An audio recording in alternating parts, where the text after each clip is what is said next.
Next question देख लेते हैं। नेक्स्ट क्वेश्चन रिलेटेड है आपका फ्रैक्शन का है ये थोड़ा सा। क्वेश्चन नंबर 11 यहीं पे देख लेते हैं। 3/8 इसको सॉल्व करना है आपको। माइनस नहीं डिवाइड एक्चुअली 5/3 माइनस 1/6 प्लस 5/8 ये किसके इक्वल होगा पूछ रहा है। इक्वल्स ये किसके बराबर होगा, इसके ऑप्शंस दे रखे हैं आपको। 3/8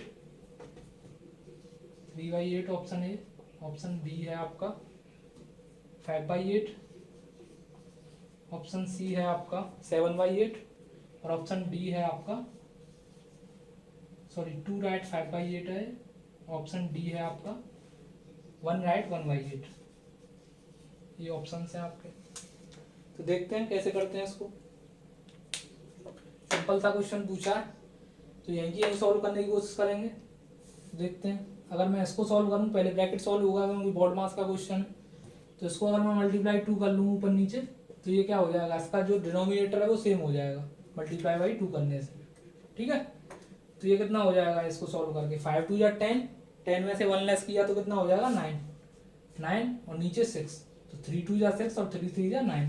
ये पूरा सॉल्व करके 3/2 आ गया और इधर कितना है 3/8 है डिवाइड में। अब यहीं सॉल्व कर रहा हूँ इसे। ये 3/2 है, अगर इसे मल्टीप्लाई अगर मैं लिखूँ तो इसको 2/3 लिखना पड़ेगा मुझे। इसको अगर मैं मल्टीप्लाई लिखूँ तो इसको मुझे 2/3 लिखना पड़ेगा, 2/3। ठीक है, तो 3 से 3 आपका कैंसिल हो गया, 2 से ये 4 टाइम्स कैंसिल हो गया, यानी कि ये पूरा सॉल्व करके कितना आ गया 1/4। ये 1/4 आ गया प्लस 5/8। अब इसको भी थोड़ा स्मार्ट स्ट्रेटजी से करेंगे, तो इसको भी सेम बना लो इंटू 2। ठीक है, तो 2 1 या 2, 2 + 5 7/8, 7/8 आंसर हो गया। ये तो हो गया बिल्कुल बेसिक अप्रोच। और एक ये आप यहीं से सॉल्व कर लो, जैसे मैंने यहाँ तक तो इतना तो ये रहेगा, ये 3/2 आएगा, ये 3/2 आएगा जैसे, तो यहीं से आप कैंसिल करना सीखो। अगर डिवाइड में होता है, ये समझ लो अच्छे से, अगर डिवाइड में एक्सप्रेशन है तो ऊपर वाला ऊपर वाले से कैंसिल हो जाएगा, यानी कि न्यूमरेटर से कैंसिल हो जाएगा, डिनोमिनेटर से। 3 से 3 यहीं से कैंसिल हो जाएगा, 2 से 4 यहीं से कैंसिल हो जाएगा, तो ये 1/4 सीधा आ गया। 1/4 प्लस 5/8, तो इसको भी 1/4 को 2/8 लिख सकते हैं, तो 2/8 प्लस 5/8 कितना हो गया 7/8 आपका आंसर हो गया। तो ये थोड़ा सा अगर अच्छी अप्रोच लगाओगे तो आंसर आपका यहीं आपको सॉल्यूशन मिल जाएगा। नेक्स्ट क्वेश्चन देखते हैं। क्वेश्चन नंबर 12 हो गया आपका, नोट कर सकते हैं आप। क्वेश्चन नंबर 12 आपका बोर्ड मास से रिलेटेड है। इफ 15 माइनस 15, पूरा क्वेश्चन 15 पे टिका है बस, divide by 15 multiply by 6 equal to x, यानी कि ये सब इक्वल टू है एक्स के, तो the x is equal to, तो एक्स की वैल्यू निकालनी है, द एक्स इज, तो सिंपल है बहुत क्वेश्चन, एक्स की वैल्यू निकालनी है। ऑप्शंस है 6, ऑप्शन बी है आपका 0, ऑप्शन सी है आपका 9 और ऑप्शन डी है आपका 84। ठीक है, ये आपके ऑप्शंस हैं। देख लेते हैं कैसे डील करेंगे इस क्वेश्चन को। सिंपल बोर्ड मास का यूज है, अगर आपने बोर्ड मास वाली वीडियो ना देखी तो आपसे शायद नहीं हो पाएगा, या फिर बोर्ड मास के बारे में नॉलेज नहीं है, तो बोर्ड मास वाली वीडियो देख ले, बहुत अच्छे से समझाया है मैंने। इसमें क्या करेंगे, डिवाइड करेंगे सबसे पहले, तो यही सॉल्व कर दूंगा मैं एक ही लाइन में। आपको भी ऐसे ही सीखना है, जब भी आप एग्जाम क्वालिफाई कर पाओगे। तो 15 डिवाइड बाई 15 1 हो गया सिंपली। अब क्या हो गया 1 मल्टीप्लाई है, बोर्ड मास में सबसे पहले मल्टीप्लाई आता है माइनस से पहले, तो 1 मल्टीप्लाई बाई 6 कितना हो गया, इसको पूरे को सॉल्व करके आपका 6 हो गया। 15 में से आपको क्या लेस करना है 6, तो 15 में से 6 लेस करेंगे तो आपका ऑप्शन आपको चमक जाएगा। ये आपको ऑप्शन साइन करना चाहिए, इतनी नॉलेज होनी चाहिए आपको, जब भी कुछ हो पाएगा। ठीक है, तो नेक्स्ट क्वेश्चन देखते हैं, क्वेश्चन नंबर 13। तो दोस्तों देखते हैं क्वेश्चन नंबर 13। क्वेश्चन नंबर 13 आपका क्या कह रहा है, जो 13 क्वेश्चन है वो क्या कह रहा है आपका, अ पार्क इज 1500 मीटर्स लॉन्ग। एक जो पार्क है उसकी आपको लेंथ दे रखी है एंड 750 मीटर्स वाइड, और 750 मीटर, यानी कि एक जो पार्क है उसकी डायमेंशंस दे रखी हैं, उसकी 1500 मीटर लंबाई है और 750 मीटर चौड़ाई है, यानी कि ये उसकी क्या है डायमेंशन। इससे क्या पता चलता है कि जो पार्क है, क्योंकि लेंथ और ब्रेथ दे रखी है, लेंथ और ब्रेथ, तो इससे क्या पता चला कि जो पार्क है वो आपका रेक्टेंगुलर शेप में है, ठीक है। तो जो पार्क है वो आपका रेक्टेंगुलर शेप में है।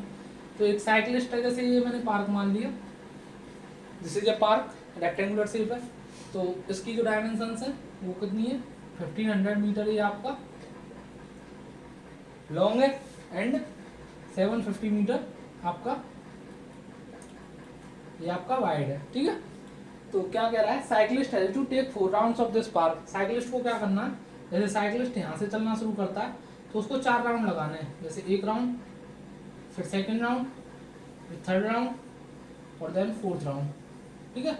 ऐसे करके उसे यहीं पे आ जाना है फोर्थ राउंड में।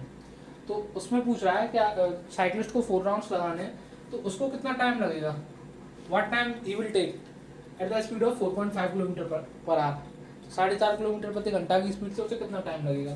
तो दोस्तों देखते हैं कैसे इसका सॉल्यूशन हम करेंगे। तो सबसे पहले आपको क्या पता होना चाहिए, अगर इसको यहाँ से राउंड लगाना शुरू करता है ये, तो एक राउंड पूरा करने में वो कितना डिस्टेंस कवर करेगा, क्योंकि जो स्पीड होती है, क्योंकि यहाँ पे टाइम निकालना है और स्पीड का फॉर्मूला आपने पता है, चाल बराबर दूरी बटा समय, ये होता है d/t, ये आपका फॉर्मूला होता है किसका, स्पीड का। तो यहाँ से t का फॉर्मूला निकालेंगे तो कितना आ जाएगा d/s, d/s, ये फॉर्मूला आ जाएगा आपका। Time equal to distance upon speed. और डिस्टेंस कितनी चलेगा वो, एक बार में कितनी डिस्टेंस कवर करेगा, अगर एक रेक्टेंगल को इतना पूरा कंप्लीट करता है तो 1500 प्लस 750 प्लस 1500 प्लस 750, यानी कि इसको किससे निकाल सकते हैं, एक बार में चली गई दूरी रेक्टेंगल के चारों ओर, वही क्या कहलाती है परिमाप उसका, यानी कि पेरीमीटर। तो एक बार में कितना चलेगा 2l प्लस b परिमाप होता है किसका, रेक्टेंगल का, आयत का। तो आयत का परिमाप एक बार का इतना आएगा 2l, l कितना है 1500 प्लस b कितना है, b आपका है 750, तो ये आ गया इतना। और मीटर में चल रहा है डेटा पूरा, डिवाइड बाई किससे करना पड़ेगा। अब ये तो एक बार की दूरी हो गई, लेकिन वो चला कितने चक्कर लगाना उसने 4, तो मल्टीप्लाई किससे करना पड़ेगा हमको बेटा 4 से, तो 4 से मल्टीप्लाई कर देंगे। डिवाइड बाई क्या करना पड़ेगा, इसकी स्पीड किस में लिखनी पड़ेगी, डिस्टेंस मीटर में, क्योंकि यहाँ पे हमने डिस्टेंस जो है वो मीटर में लिए, तो यहाँ पे भी उसको मीटर में करना पड़ेगा। लेकिन आंसर किस में पूछ रहा है हमसे, आंसर के जो ऑप्शन है वो आपके आवर में दे रखे हैं। तो ऐसा करते हैं, जो स्पीड है उसको, स्पीड में जो डिस्टेंस है उसे तो मीटर में कर लेते हैं, तो 4.5 इंटू मीटर में करेंगे तो इसको 1000 से मल्टीप्लाई करना पड़ेगा कि नहीं करना पड़ेगा, तो 1000 से मल्टीप्लाई कर दिया। और डिवाइड बाई आवर को आवर में रहने देते हैं, आवर को चेंज नहीं करते हैं, तो ये जो टाइम की यूनिट आ जाएगी आवर, क्योंकि हमारा जो आंसर है वो भी आवर में आएगा, तो आवर ऊपर आ जाएगा। इसको अगर सॉल्व करेंगे तो आवर ऊपर आ जाएगा। अब इसको देख लेते क्या किससे क्या कैंसिल होता है, तो ये कितना हो जाएगा 1500 प्लस 750, इधर सॉल्व कर देता हूँ इसको मैं, इसको इधर सॉल्व कर लेते हैं। तो ये कितना हो गया 1500 प्लस 750 हो गया आपका 2250, इसको ऐड किया सिंपली मैंने इंटू 2 इंटू 4, ये हो गया आपका। डिवाइड बाई 4.5 इंटू 1000 कितना हो गया 450 हो गया है, 450 होगा ना, ठीक है। तो इससे कैंसिल कर लेंगे इसे, सॉरी 4500 होगा, क्योंकि एक अंक से पहले पॉइंट है ओनली, तो इधर ये हो जाएगा 45000 और एक अंक से पहले पॉइंट आएगा तो ये 4500 हो जाएगा। तो एक जीरो से एक जीरो कैंसिल हो गई, 9 से कैंसिल कर लेंगे, 25 9 जा 225 और 9 से कैंसिल करेंगे तो 9 5 जा 45, ये 50 आ गया। 25 से ये 2 टाइम्स कैंसिल हो जाएगा, 2 से 2 कैंसिल हो जाएगा, तो आपका जो आंसर है वो कितना बचेगा 4 आवर। तो आपका 4 घंटे का समय वो लेगा, तो ये आपका आंसर आ जाएगा। तो इसे आप देख लेंगे एक बार, मैंने क्या किया, टाइम बराबर डिस्टेंस अपॉन स्पीड, डिस्टेंस की वैल्यू निकाल ली, जो आयत का परिमाप था वो आपकी डिस्टेंस हो गई, उसके 4 चक्कर लगाए तो मल्टीप्लाई बाई 4 से कर दिया, क्योंकि जो डिस्टेंस है वो आपकी मीटर में दे लिया है, यहाँ पे मैंने मीटर में कंसीडर किया, तो यहाँ पे भी मैंने मीटर में कंसीडर कर ली, 4.5 × 1000 कर लिया, डिवाइड बाई आवर, क्योंकि टाइम जो है वो आवर में चाहिए मुझे, और फिर मैंने ये सम कैलकुलेशंस करी और उसके बाद मेरा आंसर आ गया। आप ये स्टेप बचा सकते हो, आप डायरेक्ट स्टेप पे जंप कर सकते हो अगर चाहो तो, यहाँ से आपको पता है तो ठीक है। तो इसका स्क्रीनशॉट ले लीजिए आप। आगे क्वेश्चन देखते हैं, क्वेश्चन नंबर 14। क्वेश्चन नंबर 14 आपका क्या कह रहा है, व्हाट विल बी द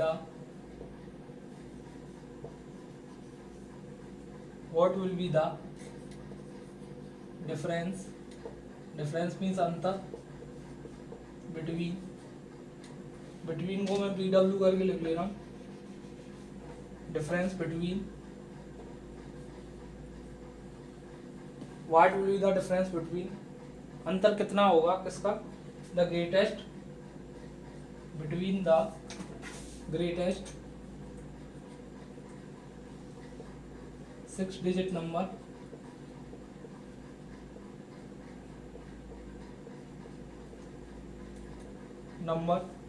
यानी कि 6 अंकों की बड़ी से बड़ी संख्या जो होती है, लार्जेस्ट जो नंबर बनेगा उसका, और किसका डिफरेंस निकालना है, and the greatest 5 digit number, इसका हमें अंतर ज्ञात करना है।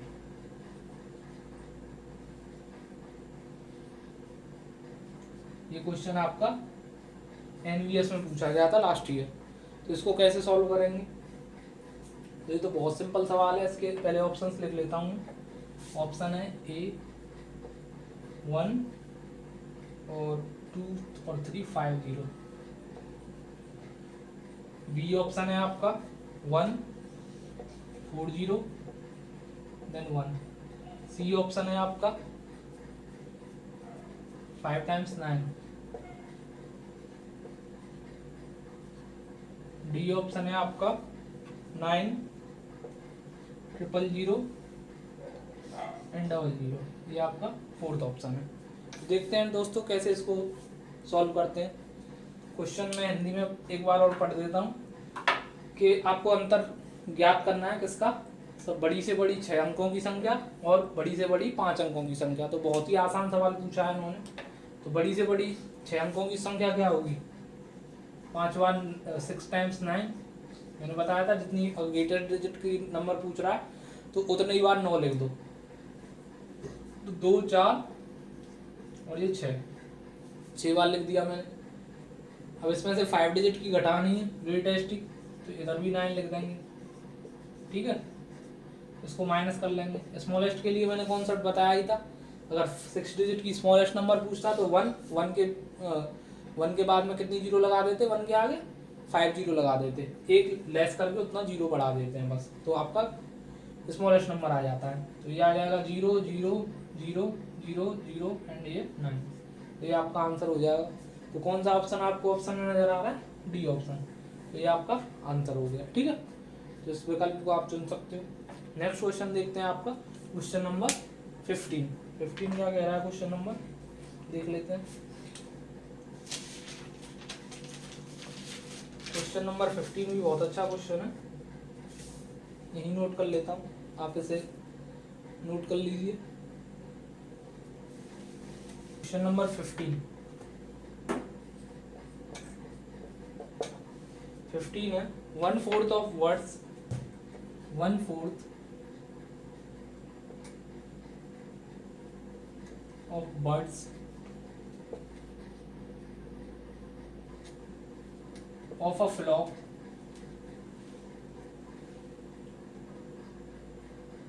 फ्लॉक होता है बर्ड्स का जो ग्रुप होता है उसे बोलेंगे फ्लॉक, FLOCK। आपने पढ़ा भी होगा ग्रामर में।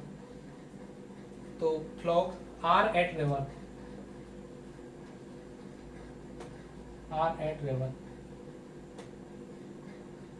हिंदी वाले लिखेंगे 1/4 भाग किसी भी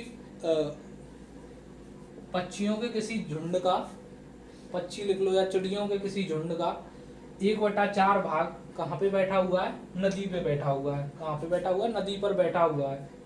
और 1/5 ऑफ दैट फ्लॉक, और उसी का 1/5 जो हिस्सा है, 1/5 of that flow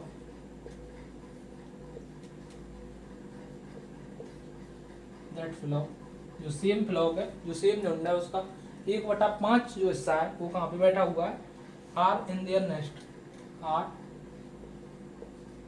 nest,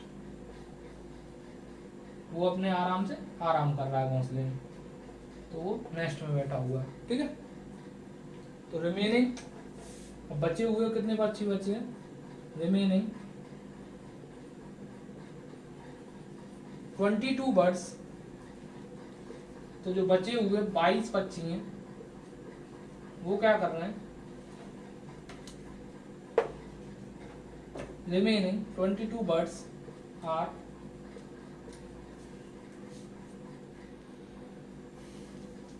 wandering in search of food. वो क्या कर रहे हैं, जो बचे हुए 22 पक्षी हैं वो भोजन की तलाश में इधर उधर घूम रहे हैं। अब भाई खाने की भूख लगी है तो वो अपना टहल रहे हैं, इधर उधर घूम रहे हैं, wandering in search of food. जितना क्वेश्चन बड़ा है आंसर उससे काफी छोटा है, फूड। ठीक है, what is the number of birds which are at their nest. तो घोंसले में जितने पक्षी हैं जो कि 1/5 हैं, तो उनकी संख्या बतानी है। What is the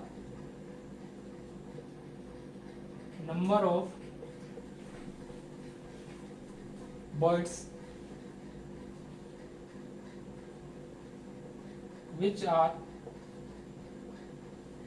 at their nest। तो घोंसले में जितने पक्षी हैं उनकी संख्या हमको ज्ञात करनी है। ठीक है, तो ये क्वेश्चन है आपका। तो इसके ऑप्शन है 40, ऑप्शन बी है 18, ऑप्शन सी है 10, ऑप्शन डी है 8। ठीक है, तो ये आपके ऑप्शन हैं। तो इसका सॉल्यूशन देख लेते हैं, एक बार और पढ़ देता हूँ हिंदी वालों के लिए। किसी झुंड के 1/4 पक्षी, किसी झुंड के 1/4 पक्षी नदी किनारे बैठे हुए हैं, कहीं नदी पे बैठे हुए हैं, नदी के किनारे या किसी पेड़ पर बैठे हुए होंगे, और उसी झुंड के 1/5 जो पक्षी हैं, 1/5 भाग जो है वो नेस्ट यानी घोंसले में बैठे हुए हैं, और बचे हुए जो 22 पक्षी हैं वो इधर उधर भोजन की तलाश में घूम रहे हैं। तो टोटल जो पक्षी हैं उनमें से, कुल पक्षियों में से कितने पक्षी आपके घोंसले के पास बैठे हुए हैं, यहाँ पर घोंसले में बैठे हुए हैं। तो इसको कैसे डील करेंगे दोस्तों, देख लेते हैं इसका सॉल्यूशन। इसका सॉल्यूशन क्या होगा, सबसे पहले अगर मैं इसको अर्थमेटिक पोर्शन में, क्योंकि एक्स मान के क्वेश्चन करते हैं मोस्ट ऑफ द स्टूडेंट्स, तो एक्स मान के देख लेते हैं। एक्स मान के देखेंगे तो सबसे पहले क्या आएगा, अगर मैं टोटल अगर पक्षियों की संख्या, कुल पक्षियों की संख्या अगर मैं x मान लूँ, ये x मान लिया मैंने, ये टोटल पक्षियों की संख्या होगी, तो 1/4 जो है पक्षी वो रिवर पे बैठे हुए हैं, यानी कि x 1/4x लिख सकते हो या फिर x/4, ये रिवर पे बैठे हुए हैं, प्लस और जो 1/5 है यानी कि 1/5x या फिर x/5 लिख सकते हो, ये क्या कर रहे हैं आपके, ये घोंसले में बैठे हुए हैं। तो बचे हुए पक्षी कैसे निकालेंगे, ये जो टोटल पक्षी हैं जो घोंसले में बैठे हुए हैं और रिवर पे बैठे हुए हैं, x में से इसको घटा देंगे तो यहाँ से बचे हुए पक्षियों की संख्या आ जाएगी। तो बचे हुए पक्षी लेकिन क्वेश्चन के अकॉर्डिंग कितने हैं, 22। ठीक है, 22 है, तो अब यहाँ से कितना निकल जाएगा, इसको सॉल्व करेंगे तो x माइनस इसे सॉल्व करेंगे टोटल, तो 5x इधर आ जाएगा, प्लस 4x इधर आ जाएगा, और डिवाइड बाई 20, कुछ कॉमन तो है नहीं, प्राइम नंबर है, तो ये आ जाएगा इक्वल टू 22। और इसको सॉल्व करेंगे आगे तो ये कितना आएगा, 20x minus 5x plus 4x, क्योंकि 20 LCM आएगा, यहाँ पे 1 मान लेंगे, 20 LCM आएगा, तो 1 का डिवाइड करेंगे 20 में तो कितना आएगा 20, तो 20x माइनस 9x और डिवाइड बाई 20, ये कितना हो जाएगा आपका 22। तो यहाँ से ये आपका आएगा 11x upon 20, 11x upon 20 equal to 22। और ये आपका 2 बार कैंसिल हो जाएगा और x की वैल्यू यहाँ से 40 आ जाएगी, तो x इक्वल टू 40। ये आपका आंसर दे रखा है ऑप्शन में, और ऐसा ऑप्शन जरूर मिलेगा आपको, लेकिन ये ऑप्शन आपका आंसर नहीं होगा। क्योंकि क्वेश्चन में ये नहीं पूछ रहा है कि x की क्या वैल्यू है, यानी कि टोटल बर्ड्स की संख्या नहीं पूछ रहा है। यहाँ पे वो थोड़ा सा घुमा दिया, ट्विस्ट कर दिया क्वेश्चन में। वो पूछ रहा है कि birds which are at their nest, ऐसे पक्षी जो घोंसले में बैठे हैं। तो घोंसले में कितने पक्षी थे? 1/5, 1/5 थे ना, 1/5 थे, तो 1/5 निकाल लेंगे, तो 40/5। तो आपका आंसर कौन सा आ जाएगा? 8। ये वाला ऑप्शन आपका आंसर हो जाएगा। ठीक है, ये तो हो गया डायरेक्ट मेथड कि आपको कुछ नहीं आता, आपने बस एक्स माना और आपको ने क्वेश्चन को डील किया, बस लैंग्वेज पढ़ते गए और आपका क्वेश्चन हो गया। बट एक दूसरा मेथड है कि आप ऑप्शन से ही उठाओ कि कौन सा आंसर पॉसिबल है कौन सा नहीं है। दूसरा मेथड देखते हैं, इसको आप नोट कर लीजिए।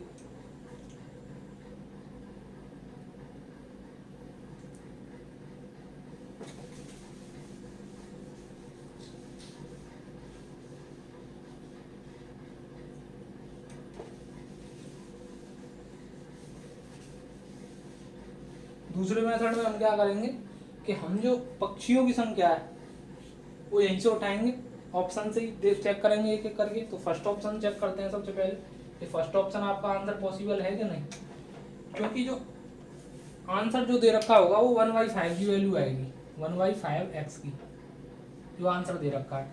अगर मैं 1/5 एक्स की वैल्यू मानूँ 40, ये वैल्यू अगर 40 मानूँ तो टोटल पक्षी यहाँ से कितने हो जाएंगे? एक्स की वैल्यू 200 हो जाएगी, 45 या 200, तो 200 का 1/4 निकालेंगे, 200 का 1/4 तो कितना आएगा? 50, यानी कि 50 पक्षी तो यहाँ पे आ गए, और ये तो 40 हो ही जाएगा, 40 मान ही रहे हैं ये तो हम, तो 50 और 40 90 टोटल हो गया।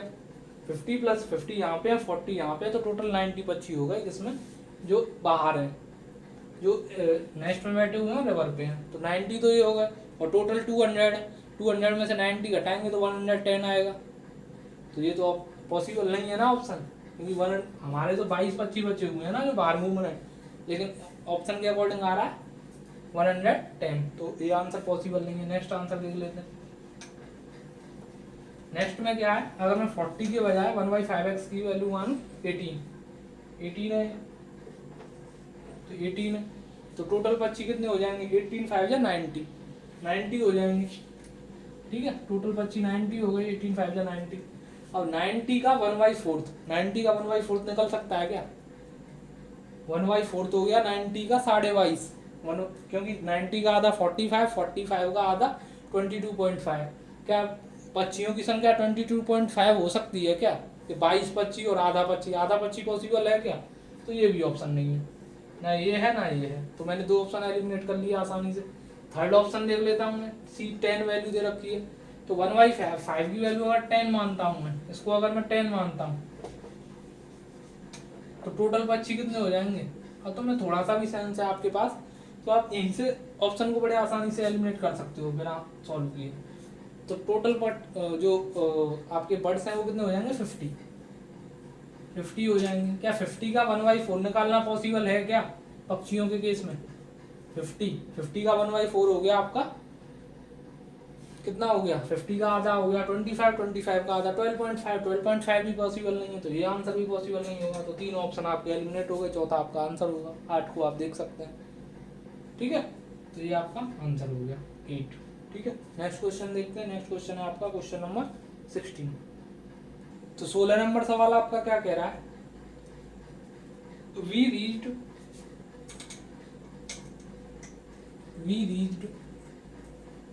यार है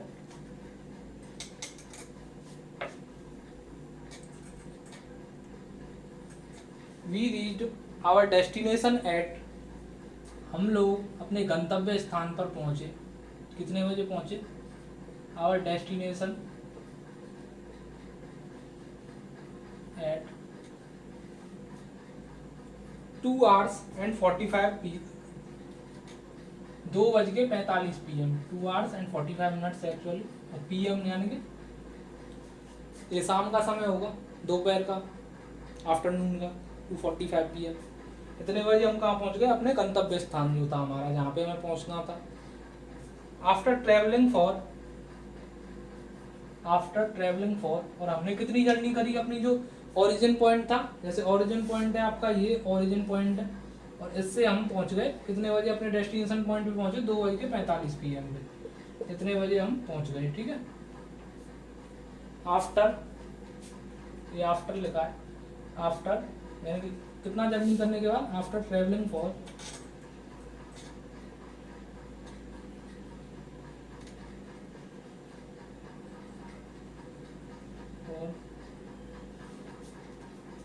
4.5 आवर्स, यानी कि 4.5 आवर्स हमने जर्नी करी। इतनी जर्नी करने के बाद हम कहाँ पहुँच गए, अपने डेस्टिनेशन पे जहाँ पे हमें पहुँचना था।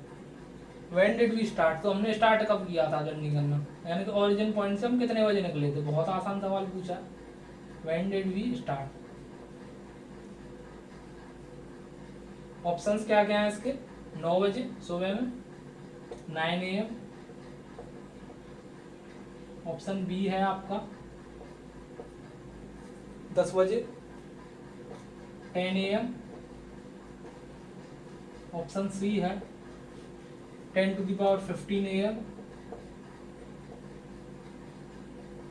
और ऑप्शन डी है 8:15 AM, यानी कि सारे ऑप्शन AM में। तो ऑप्शन एलिमिनेट करना तो पॉसिबल नहीं होगा। ठीक है, तो अब कैसे करेंगे, यहाँ से ओरिजिन से कोई बंदा निकलता है और डेस्टिनेशन पे पहुंच जाता है 2:45 पे, तो वो पूछ रहा है कि कितने 4.5 घंटे वो ट्रेवल करता है, तो कितने बजे वो निकला होगा। बहुत आसान सवाल है, बिल्कुल 6 क्लास के पैटर्न का ही है। तो कोई 4.5 घंटे ट्रेवल करता है, तो 2 बजे में से अगर मैं इसको 2:45 को अगर मैं 3 मान लेता हूँ, यानी कि 15 मिनट इसमें बढ़ा देता हूँ बाई चांस, तो 3 बजे बजा दिए मैंने यहाँ पे। ठीक है, तो ये हो गया आपका 3 PM। और 3 PM में से मैं पहले 4 आवर्स लेस डिडक्ट करूंगा। 4 आवर्स लेस करेंगे 3 में से, तो कितना आ जाएगा, 11 AM हो जाएगा। यहाँ से 11 AM आएगा कि नहीं। 3 PM में से मैंने 3 आवर्स घटाए, तो आपका 12 PM हो जाएगा। और 12 PM में से 1 आवर और लेस कर दिया, तो कितना हो गया, 11 AM। और 11 AM में से मुझे हाफ एन आवर और घटाना है, यानी कि 30 मिनट्स और घटाना है, तो कितने बज जाएंगे, 10:30 AM हो जाएगा। यानी कि ये आंसर हो सकता है, लेकिन ये आंसर नहीं होगा, क्योंकि मैंने इसको 15 जोड़ा था, 15 मिनट जोड़े थे इसमें, तो मुझे इसमें से 15 मिनट जो एक्स्ट्रा हैं उनको निकालना पड़ेगा, तो 10:15 हो जाएगा। आप डायरेक्ट भी देख सकते हैं, 2:45 में से अगर 4 आवर्स घटाएंगे तो कितना हो जाएगा, 10:45 हो जाएगा। 2 आवर्स इधर निकाल दिए और 2 आवर्स पहले के निकाल दिए, तो 10:45 हो गया। उसमें से 30 मिनट्स और लेस करेंगे, 30 मिनट्स लेस करेंगे तो 10:15 आंसर हो जाएगा आपका, 10:15 AM। तो ये तो कोई बहुत बड़ा, इसमें तो अगर आपको क्लॉक देखनी आती है तो आप आसानी से डील कर सकते हो। नेक्स्ट क्वेश्चन देखते हैं आपका, क्वेश्चन नंबर 17। ओके, 17 क्वेश्चन बहुत अच्छा क्वेश्चन है। स्क्वायर एक वर्ग है और एक आयत है, एंड अ रेक्टेंगल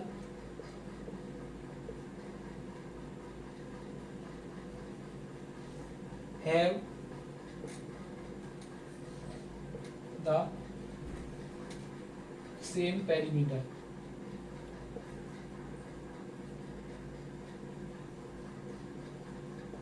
एक वर्ग है और एक आयत है, और दोनों का परिमाप जो है वो आपका समान है। इफ द, और क्या डाटा दे रखा है क्वेश्चन में, if the side of,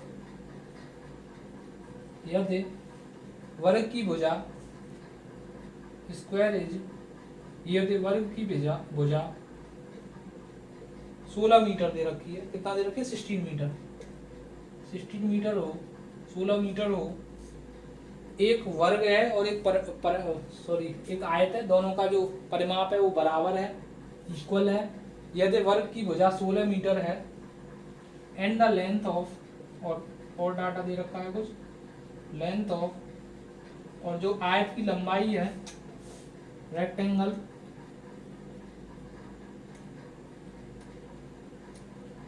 is, और जो आयत की लंबाई है वो कितनी है, 18 मीटर है। ठीक है, 18 metre. The breadth of the rectangle, तो छोटी सी बात पूछ रहा है कि जो चौड़ाई होगी उसकी, आयत की, क्योंकि लंबाई तो पता चल गई, और आयत में दो ही चीज होती है, लंबाई और चौड़ाई।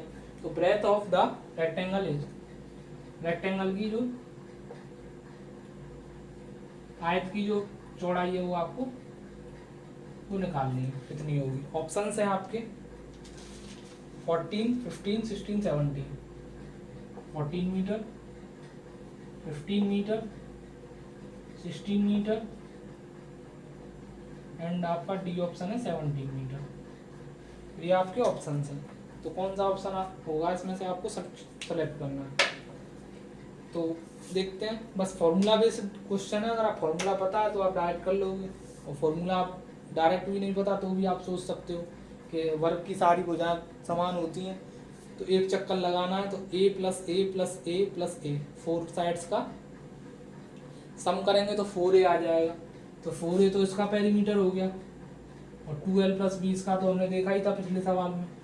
a यहाँ पे साइड है इसकी, वर्ग की भुजाएं a,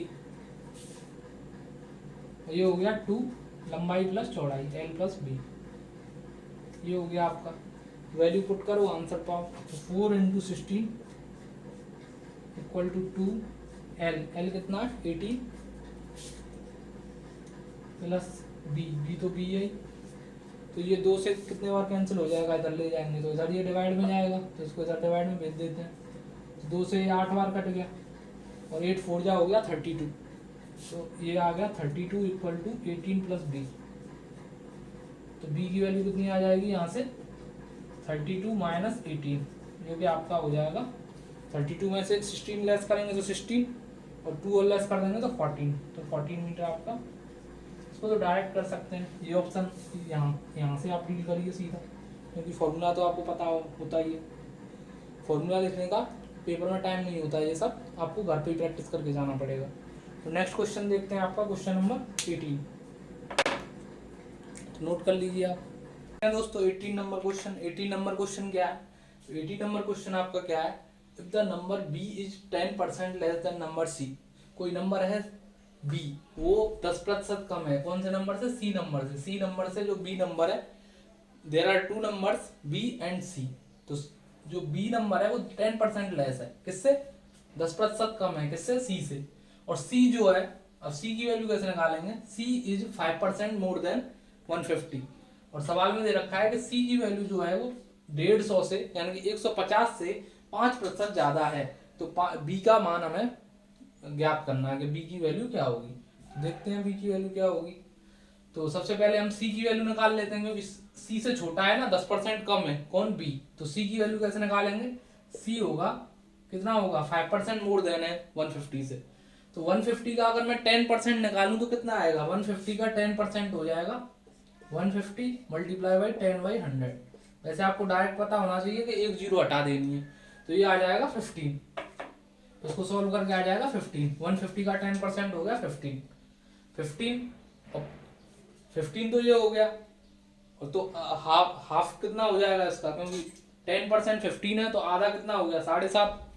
15 का हाफ करेंगे तो कितना आएगा? 7.5, 7.5। तो यानी कि वैल्यू कितनी हो जाएगी? 157.5 सी की, क्योंकि इतना ज्यादा है। ये कौन ज्यादा है? सी जो है वो 150 से 150 से आपका 5% ज्यादा है। तो मैंने इसका पहले 10% निकाला तो 10% आ गया 15, और इसका आधा कर दिया क्योंकि मुझे 5% चाहिए, तो आ जाएगा 7.5। तो 150 में मैंने 7.5 ऐड किया तो कितना आ जाएगा? 157.5। ठीक है, इतना समझ में आ गया। या फिर आप सीधा क्या कर सकते हो, आप इसको ऐसे भी सोल्व कर सकते हो कि 150 तो होगा ही होगा, इसका कितना परसेंट? 100% तो खुद में होता ही है, कोई भी चीज, कोई भी क्वांटिटी है, तो ये इसका 105% आ जाएगा, 105/100। ठीक है, तो ये आपका आंसर हो जाएगा। तो यहाँ से भी 157.5 आंसर आएगा। लेकिन हमसे पूछ क्या रहा है? 157.5 नहीं पूछ रहा हमसे, हमसे पूछ रहा है the question is seeking about b is equal to, b की वैल्यू चाहिए हमें। तो b की वैल्यू कैसे निकालेंगे? b जो है वो 10% कम है c से, b जो है वो 10% कम है c से। अगर c की वैल्यू ये है तो b की वैल्यू कितनी होगी? अगर ये 100% है तो b की वैल्यू कितनी होगी? 90%। तो यानी कि 90% की वैल्यू अगर ये है, 90% की वैल्यू अगर 157.5 है, तो हमको किसकी वैल्यू निकालनी है, क्योंकि ये 10% कम था, तो 100% की वैल्यू क्या होगी, 100% की वैल्यू दे रखी है, क्योंकि जो सी है, सी को अगर मैं 100 मानूं तो ये कितना होगा 90%, तो ये 100 की वैल्यू है, यानी 100% की वैल्यू अगर इतनी है तो 90% की वैल्यू कितनी होगी, ठीक है, ये निकालना है। तो इसको सॉल्व कर लेंगे सिंपली, 157.5 डिवाइड बाई 100, क्योंकि यहाँ से एक की वैल्यू निकालेंगे, 1% की वैल्यू कितनी आएगी, 157.5 डिवाइड बाई 100,